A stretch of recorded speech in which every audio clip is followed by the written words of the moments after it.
No. One minute she was complaining about the coffee being too weak, and the next she was on the kitchen floor and I couldn't get her to wake up. That's how it ended. 43 years of marriage, and the last thing my wife ever said to me was that I'd brewed the pot too thin. I keep going back to that morning. The way the October light came through the window above the sink. The little smile she gave me when she set her mug down. The half-eaten piece of toast still on her plate when the paramedics walked in. They told me later it was an aortic dissection. There was nothing anyone could have done. She was 68 years old, healthy as a horse the day before, and gone before the ambulance reached the house. Her name was Hannah. We'd been married since I was 25 and she was 24. And I want you to understand something before I tell you the rest. I never thought of her boys as anything other than mine. I raised them. I taught them to drive.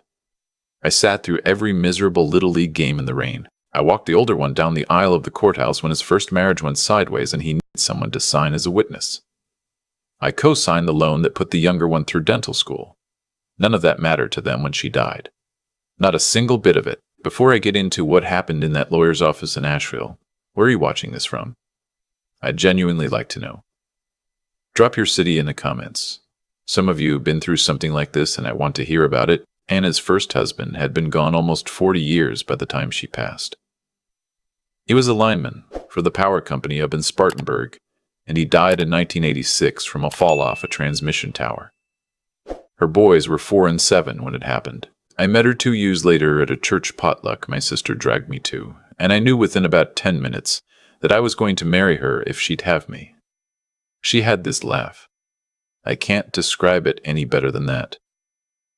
She had this laugh, and I wanted to spend my life trying to get her to do it again. The boys were 9 and 6 when I came into the picture. The older one, I'll call him by what he asked me to call him back then, which was Bobby. The younger one was Trey. Bobby never warmed up to me. He was old enough to remember his daddy, and he made it clear from the start that I was a placeholder. Trey was different. Trey would crawl into my lap during cartoons and fall asleep with his head on my shoulder. Trey called me Pop until he was about 14, and then he called me by my first name, and then sometime after college he stopped calling me anything at all. I worked 36 years as a structural engineer for a firm in Charlotte. Hannah had her own business, a little catering company that started as her doing finger sandwiches for her bridge club and ended up with 3 employees and a contract with the city school district. She was good at what she did.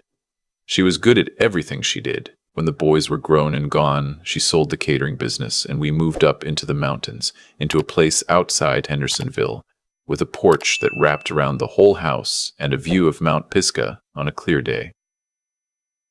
That's where she died. That's where I'm sitting right now, telling you this, on that same porch, looking at that same mountain. The funeral was on a Wednesday. The boys flew in the night before. Bobby came alone.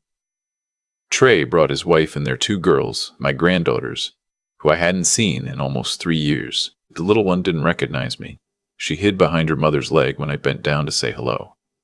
That hurt worse than I want to admit. After the service, after the casseroles and the awkward hugs from people I barely knew, after the funeral home folks rolled up the chairs and drove away, I came back to the empty house and sat in Hannah's reading chair, and I cried until I couldn't breathe. The boys had gone to a hotel. They didn't ask if I needed company. They didn't ask if I wanted to eat something. Bobby had patted me on the shoulder at the cemetery the way you might pat a stranger's dog, and Trey had hugged me, but it was the kind of hug you give someone you used to know. The next morning, both of them showed up at the house at 9:30. I was still in my bathrobe. I hadn't slept. I made coffee, the kind Hannah liked, with the chicory in it, and I poured 3 cups and sat down at the kitchen table and waited for them to say whatever they'd come to say. Bobby went first. He had a yellow legal pad with him, which should have told me everything I needed to know. He said, "We need to talk about the house." I waited. He said, "Look, we know this is hard, but we have to be practical. Mom worked her whole life for what's in this house. The catering business, the savings, the property up here. That money came from her side. We just want to make sure things go where they're supposed to go. I said, your mother and I have been married for 43 years. Trey said, nobody's saying you didn't love her. We're saying that the assets she brought into the marriage and built up before you sold your business, those should come back to her sons. That's just how it works. I said, that's not how it works at all. That's not how it works at all. That's not how anything works.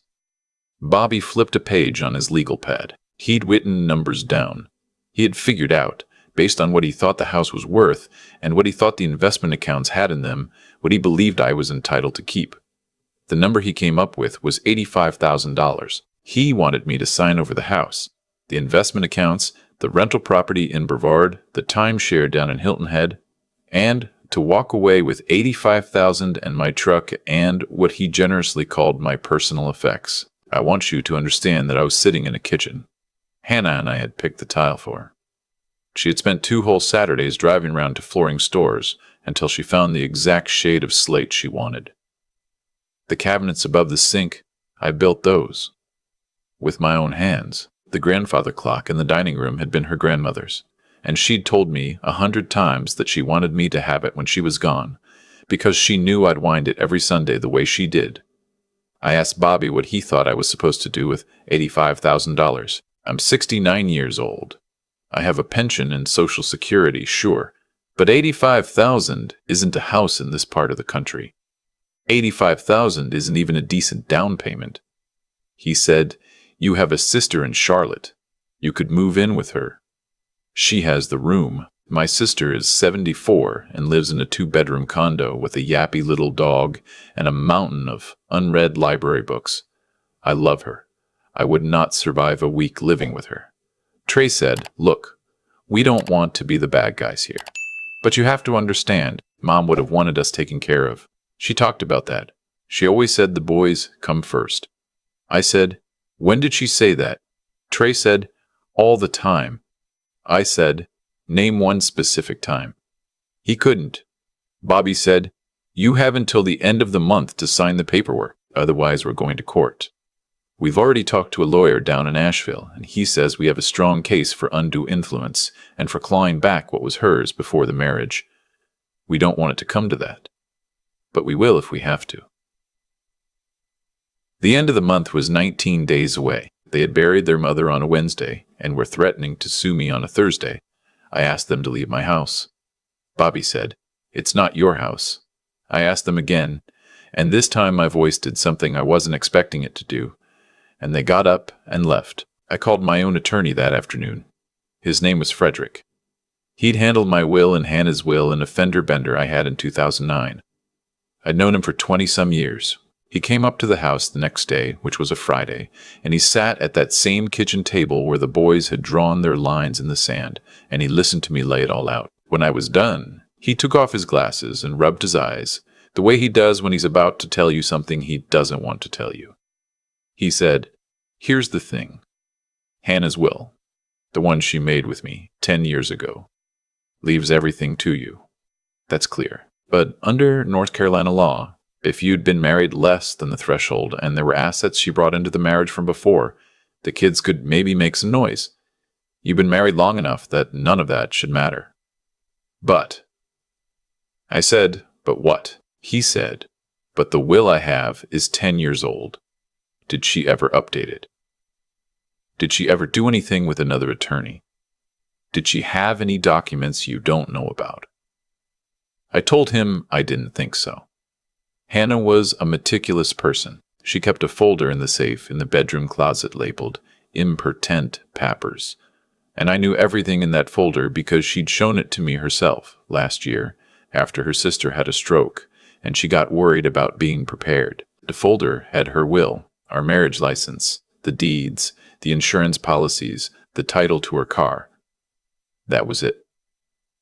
Frederick said, you should fight them. We have a strong position. They have nothing. The will is clean. 43 years of marriage. Joint titling on most of the property. They are bluffing, and we should call their bluff. I told him I'd think about it. I want to tell you what I did that weekend, because it matters to what came after. I went into our bedroom, the bedroom Hannah and I had shared for 31 years in that house, and I sat on her side of the bed for a long time. I pulled open the drawer of her nightstand. There was a pair of reading glasses, a tube of hand cream, a paperback she'd been halfway through, and a small leather notebook she used to write down recipes and grocery lists, and sometimes little notes to herself. I read every page of that notebook. The last entry was from the Sunday before she died. It said, "Remind myself to ask him about Maine for the anniversary." She'd been planning to take me to Maine in the spring for our 44th. I sat on her side of the bed, and I made up my mind. I called Frederick on Monday morning, and I told him I wasn't going to fight. I told him I was going to sign whatever they wanted me to sign. He spent 45 minutes trying to talk me out of it. He told me I was making a mistake, that I would regret it, that Hannah would not have wanted this. I told him that what Hannah would have wanted was for her sons not to have to fight in court over her body before the dirt had even settled. I told him that if those boys needed her things so badly that they were willing to come at me 4 days after burying her, then they could have her things, and I'd take the $85,000 and figure out the rest. He said, "Please, just let me set up one meeting with their attorney before you sign anything. Just so we go in with our eyes open." I said, "Fine." The meeting was set for the following Wednesday at the offices of the boy's lawyer, a man named Coulter, in a glass building downtown in Asheville. I drove down by myself. Frederick met me in the parking lot. He looked tired. He told me he'd been on the phone with Coulter the day before, and that Coulter had been smug about the whole thing, treating it like a done deal. We went up to the 18th floor. The conference room had a view of the Blue Ridge Mountains, and I remember thinking how strange it was that something so beautiful could be the backdrop for something so ugly. Bobby and Trey were already seated. Coulter was at the head of the table. He had a stack of documents in front of him, neatly tabbed with little colored flags. Coulter stood up and shook my hand and called me sir, which I appreciated even though I knew it was just lawyer manners. He said he was sorry for my loss. Bobby and Trey didn't make eye contact with me. They were both looking at the table. Coulter walked us through the offer. The numbers were the same as what Bobby had told me at the kitchen table. House to be transferred. Investment accounts to be liquidated and distributed. Rental property and timeshare to be put on the market and the proceeds split between the two of them. I would receive a check for $85,000 and would have 90 days to vacate the residence. He slid the documents across the table to Frederick. Frederick took out his reading glasses and started going through them page by page. He took his time. I could tell he was looking for something he could use to convince me to walk out, but the documents were what they were. They were standard. They were what we'd discussed. After about 20 minutes, Frederick looked up at me. He said, "You're sure?" I said, "I was sure." He passed me a pen. I started signing. I signed the transfer of the house. I signed the reassignment of the investment accounts. I signed the release of any claim to the rental property and the timeshare. I signed and signed and signed, and with each signature I could see Bobby's shoulders relaxing a little bit more, and I could see Trey starting to look at me again in that uncertain way he used to look at me when he was 8 years old and had done something he wasn't proud of. When I finished, Coulter gathered up the documents and squared them on the table. He smiled. It was a small, professional smile, but it was a smile. He said, "Well, I think that wraps things up. Gentlemen, I'll have my paralegal send copies of the executed documents to your attorney by end of day." Bobby actually said thank you to me.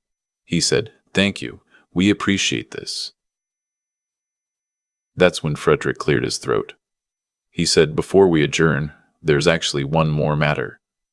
A document came into my possession yesterday that I think the parties should be aware of." He reached into his briefcase and pulled out a manila envelope. It was sealed. He set it on the table. Coulter said, "What is this?"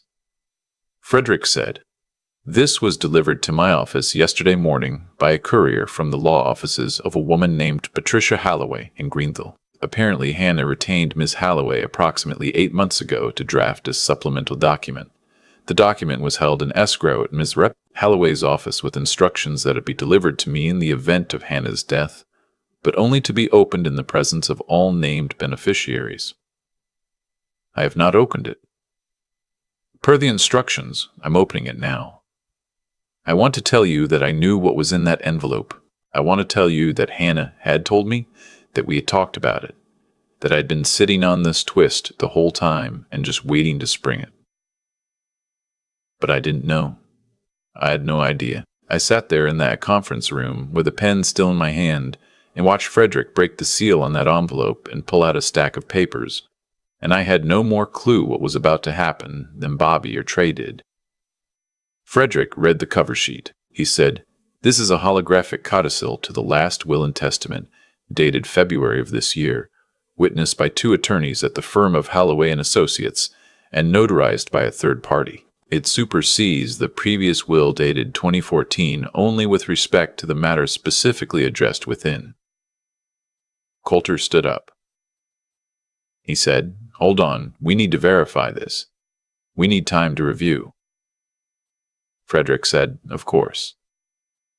Take all the time you need, but the document is valid on its face, and I'm going to read the operative paragraph for the record."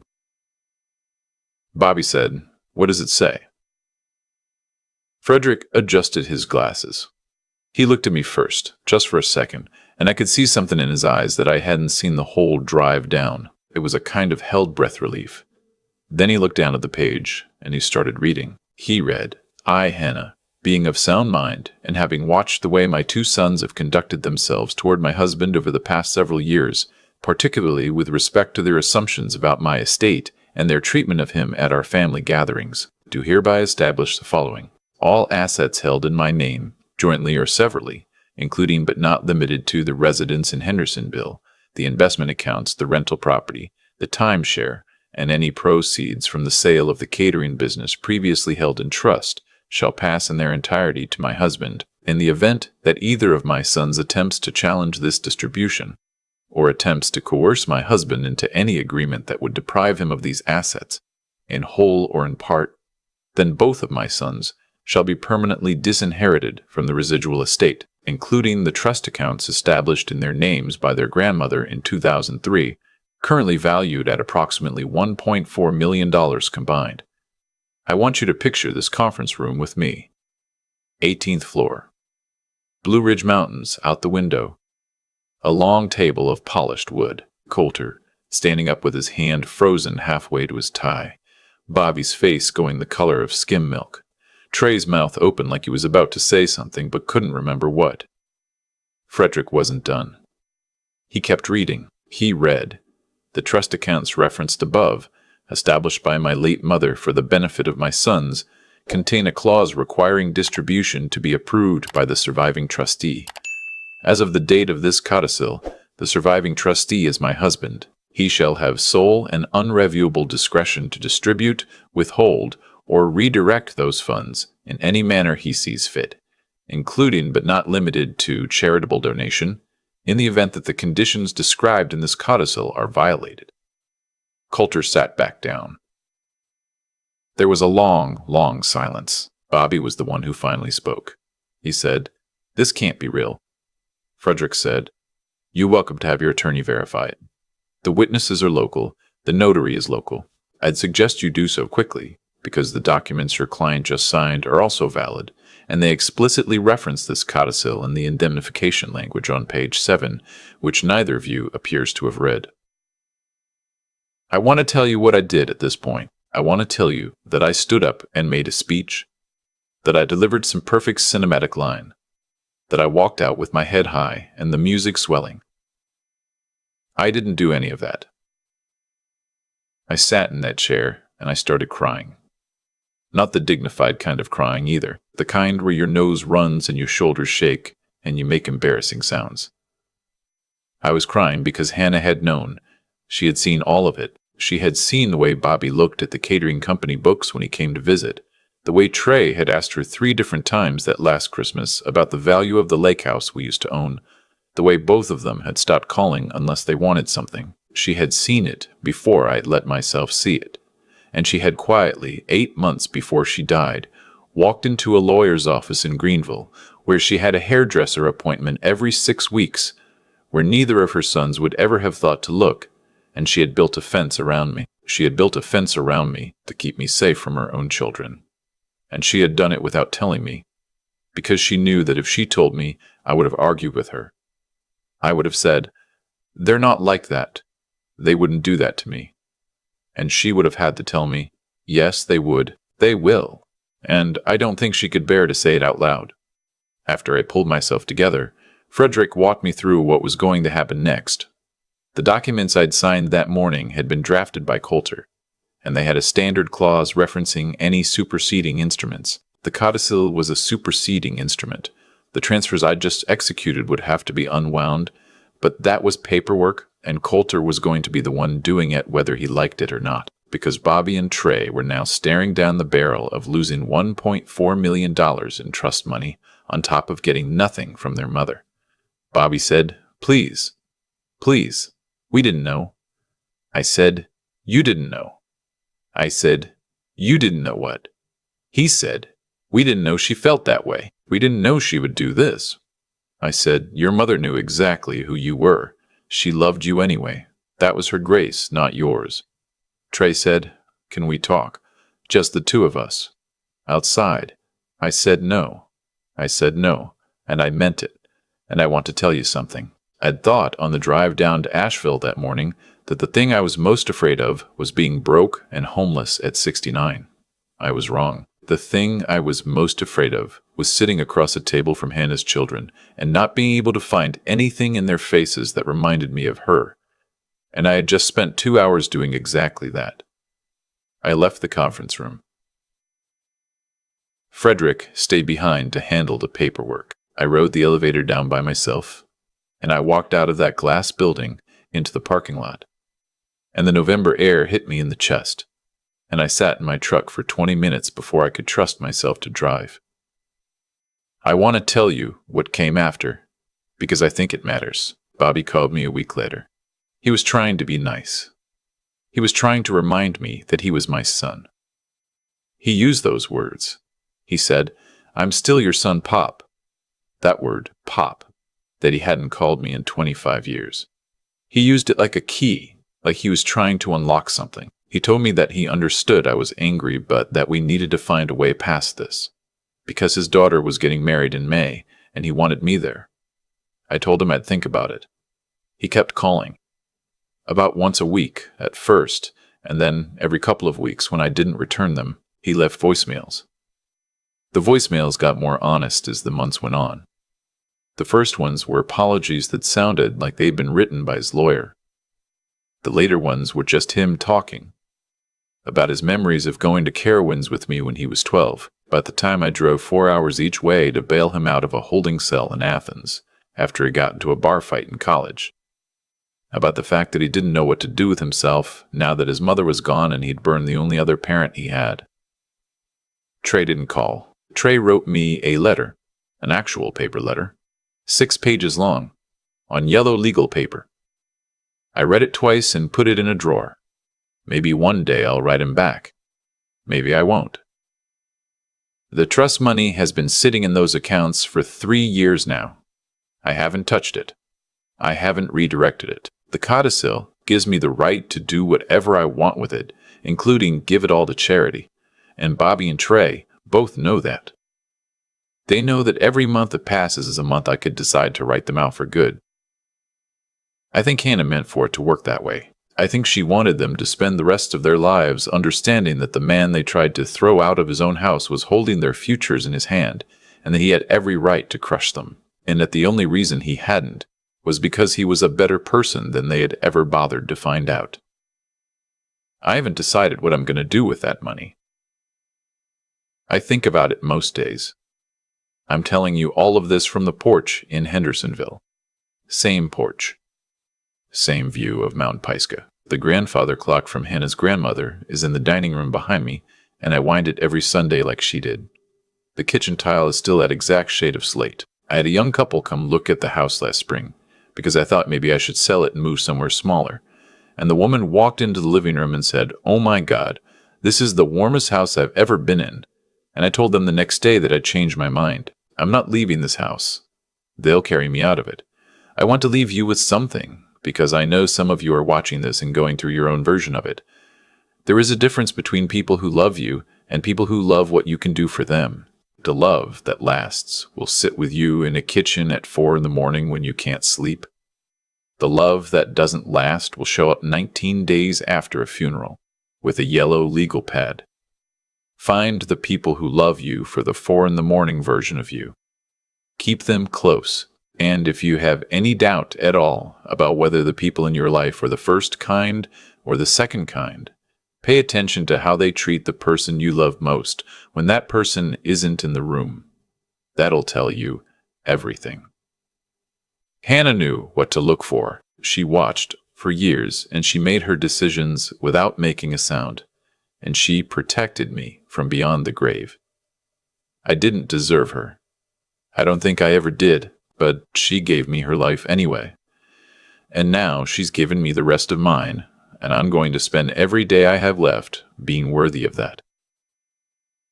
If this story spoke to something in you, leave a comment and tell me about it. I read all of them, I really do. And if you've got someone in your life right now who's loved you the way Hannah loved me, go call them. Don't wait until the coffee gets too weak and the kitchen floor is the last place they ever stand. Call them now. I'll see you on the next one. I've thought about this for 3 years now, sitting on this porch every morning with my coffee, and I keep coming back to the same handful of truths. The first one is this: people show you who they are when they think nothing is watching them. Bobby and Trey didn't become greedy after Hannah died. They'd been greedy for a long time, in small ways, and Hannah had been quietly cataloging it while I had been making excuses for them. I was their stepfather, and I loved them, and I decided long before any of this happened that I was going to see them as good men because that was easier than seeing them clearly. That was my mistake. It was a kindness on the surface and a cowardice underneath. Anna saw them clearly, and she still loved them, and she did the harder thing. She protected the truth instead of protecting her feelings about the truth. That's a kind of courage I didn't have, and I'm trying to learn it now, late as it is. The second one is about what happened in that conference room. I want to be careful here, because I don't want it to sound like I'm bragging. I'm not. The reason I signed every paper Coulter put in front of me wasn't strategy. I didn't know about the codicil. I signed because I had decided that I would rather lose everything I owned than spend the rest of my life in a courtroom with the boys I had raised. That decision was the only thing I had any control over that day, and I made it on principle, not on calculation. The fact that Hannah had already prepared a different ending was her gift, not my cleverness. But here's what I learned. When you do the right thing for the right reason, sometimes the universe will surprise you, and sometimes it won't. And either way, you have to be able to live with yourself when the dust settles. I would have walked out of that building with $85,000 and a clean conscience. That would have been enough. The codicil was a bonus, not a vindication. The third truth is the hardest one. Bobby still calls me. Trey wrote me a letter I haven't answered. I have it in my power every single day to ruin both of their lives by making one phone call to redirect that trust money. I don't do it, not because they deserve mercy, because they don't, but because becoming the kind of man who would punish them is a worse fate than anything they've already done to me. Hannah didn't give me that codicil so I could become small. She gave it to me so I could remain who I was. So I sit out here, and I wind the clock, and I keep choosing not to be the worst version of myself. That's the work. That's the only work that matters.